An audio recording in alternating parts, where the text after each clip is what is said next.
Ya, kami dari kelompok satu, kami ingin mempresentasikan tugas penjaminan mutu perangkat lunak tentang sistem pemesanan tiket bus online isi Bastik. Di sini anggota kelompoknya ada Cesar Manderes, Andre Andrianus, Amelia Freneti Perdi, Tirta Tamwinduro, dan Muhammad Riban Syakil Akbar. Latar belakang, kebutuhan akan layanan transportasi yang cepat dan efisien mendorong hadirnya sistem pemesanan tiket bus secara online. Easy Bastik dikembangkan sebagai aplikasi web yang memudahkan pengguna dalam mencari jadwal, memesan tiket, dan mengelola data perjalanan secara daring. Untuk memastikan kualitasnya, diterapkan proses Software Quality Assurance (SQA) dengan pendekatan black box testing yang menekankan pada aspek correctness, usability, reliability, efisiensi, maintainability, testability, serta security agar sistem berfungsi dengan baik, mudah digunakan, dan aman bagi pengguna. Selanjutnya akan dilanjutkan teman saya. Baik, perkenalkan nama saya Muhammad Ripan Syakil Akbar dengan NIM 2230302180. Di sini saya akan menjelaskan tentang deskripsi sistem yang kami pakai, yaitu adalah Easy Bustix. Merupakan adalah aplikasi web yang memang dirancang untuk memudahkan memesan tiket bus secara online, khususnya di wilayah Kalimantan Tengah. Dan aplikasi ini juga menyediakan beberapa fitur pencarian jadwal bus, pemesanan tiket, pemilihan kursi secara visual, lalu untuk konfirmasi pembayaran juga serta pelacakan riwayat perjalanan. Untuk user setnya di sini untuk penumpang yang ingin memesan tiket, lalu untuk admin site-nya dapat mengelola data armada, jadwal maupun data laporan pemesanan. Dan teknologi yang digunakan yaitu HTML, CSS, JavaScript untuk front end-nya, dan untuk PHP MySQL-nya adalah back end-nya. Lalu si Boostik ini dibangun dengan tampilan responsif yang terintegrasi pembayaran digital untuk pengalaman pengguna yang memang lebih praktis dan lebih modern seperti itu. Oke, lanjut ke slide selanjutnya. Ini analisis kualitas perangkat lunak adalah sejauh mana aplikasi mampu memenuhi kebutuhan pengguna dengan cara yang andal, efisien, dan aman. Untuk mengukurnya terdapat beberapa aspek penting, yaitu meliputi correctness ini sistem yang akan menampilkan daftar jadwal sesuai pencarian pengguna, reliability-nya untuk penggunaan error, validasi input jalan mencegah crash, untuk efisiensinya menggunakan query dan struktur data yang optimal seperti itu. Lalu untuk integrity, akses data pengguna dibatasi melalui hak akses. Untuk usability-nya UI responsive seperti itu. Oke, lanjut saja. Untuk perencana SQA-nya berikut ini tabel dari struktur organisasi, di mana untuk Amelia Freneti Perdi berperan sebagai presenter dan bertanggung jawab untuk menjelaskan proses tambah data, validasi form, dan query database. Untuk saya tersendiri, Muhammad Riban Syakil Akbar, sebagai koordinator yang mengatur sesi review dan jalannya diskusi. Lalu untuk Tirta Utama sebagai recorder yang bertanggung jawab untuk mencatat hasil review, bug maupun feedback. Dan untuk Cesar Menderes sebagai review yang memang fokus pada keamanan backend dan validasi input. Lalu untuk Andre Andrianus sebagai review yang bertanggung jawab untuk mengevaluasi kemudahan pengguna dan tata letak form seperti itu. Nanti dilanjutkan teman saya. Baik, perkenalkan nama saya Cesar Manderes. Saya akan melanjutkan presentasi dari teman saya sebelumnya. Pada halaman ini kita akan membahas rencana SQE yang mana standar yang digunakan, yaitu pengujian AC Bastix ini menggunakan black box testing dengan fokus pada pengujian fungsional dari sisi pengguna. Test case dibuat dengan teknik equivalence, partitioning, boundary value analysis, cause effect graphic, dan error guessing. Hasil pengujian didokumentasikan dalam tabel input, output, hasil, dan status menggunakan Markdown. Validasi input mengikuti aturan HTML5 dan format sistem. Pengujian UI UX menekankan responsivitas dan aksesibilitas berdasarkan perilaku pengguna tanpa melihat struktur kode. Lalu lanjut ke rencana pengujiannya, yang dimana pengujian ini bertujuan untuk mengidentifikasi kesalahan fungsi berdasarkan input dan output tanpa melihat kode program.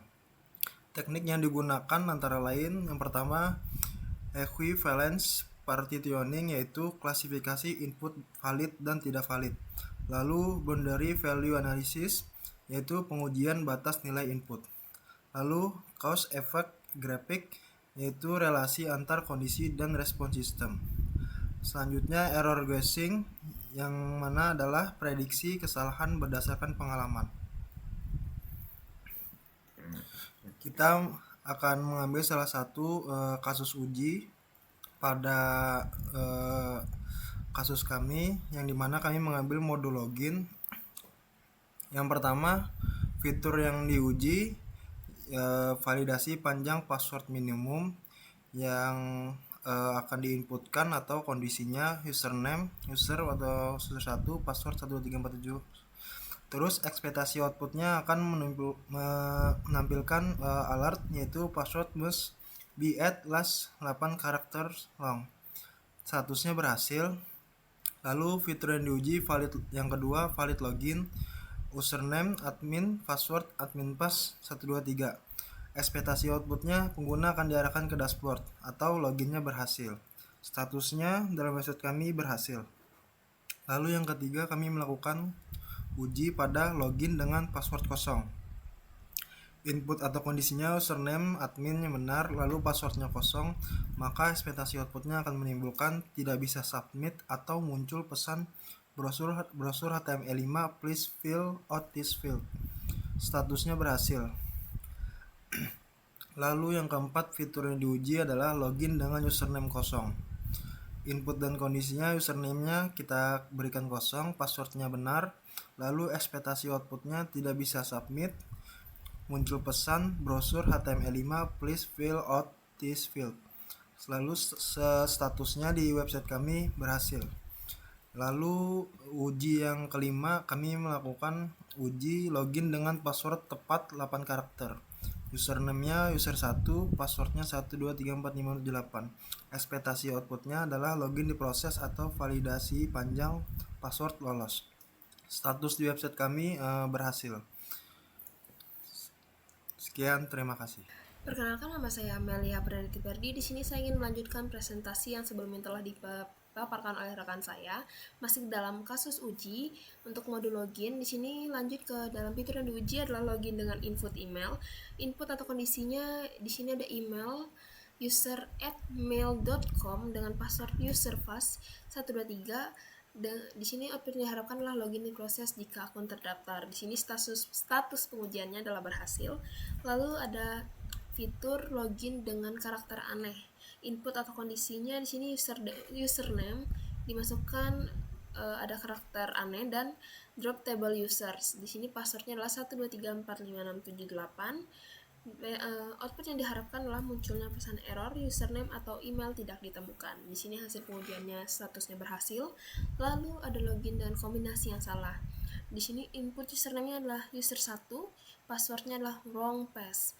Output yang diharapkan di sini akan munculnya pesan error sandi tidak cocok. Di sini status pengujiannya adalah berhasil.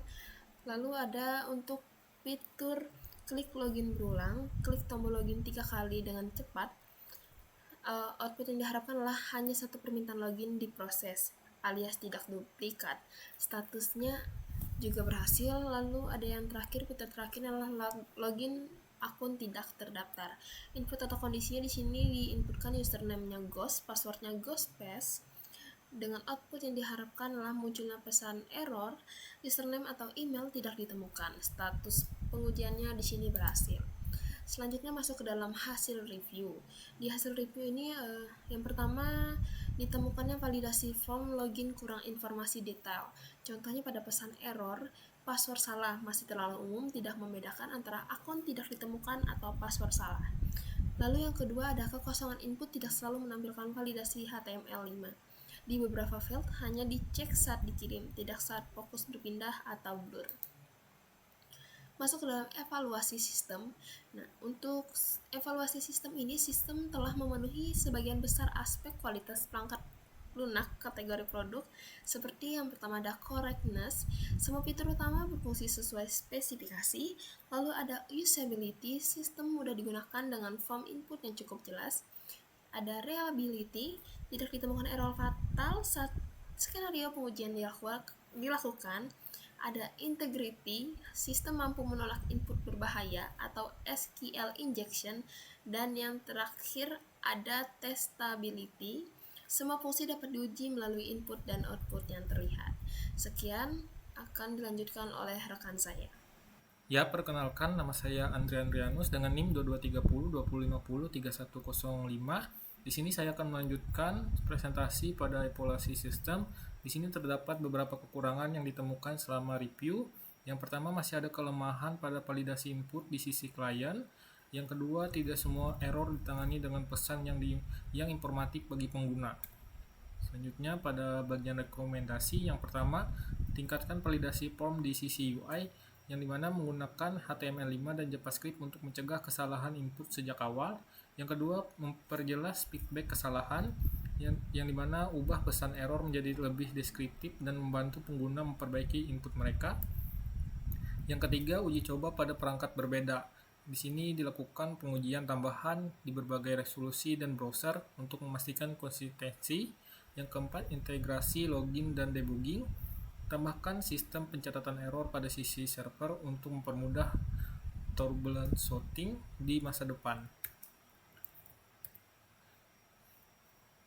Masuk pada kesimpulan, di sini pada AC Boostic terbukti andal dan efisien pada fitur login, pencarian tiket, dan manajemen database berdasarkan black box testing. Penerapan SQL berhasil menemukan bug fungsional, meningkatkan kemudahan pengguna, dan menjamin keamanan input pengguna. Meskipun secara umum sistem berjalan baik, review teknis menyorot perlunya perbaikan pada validasi dan interaksi pengguna. Dengan implementasi saran tersebut, diharapkan pengalaman pemesanan menjadi lebih aman, cepat, nyaman, dan pengelolaan sistem jangka panjang pun lebih mudah. Sekian presentasi dari kami, saya ucapkan terima kasih.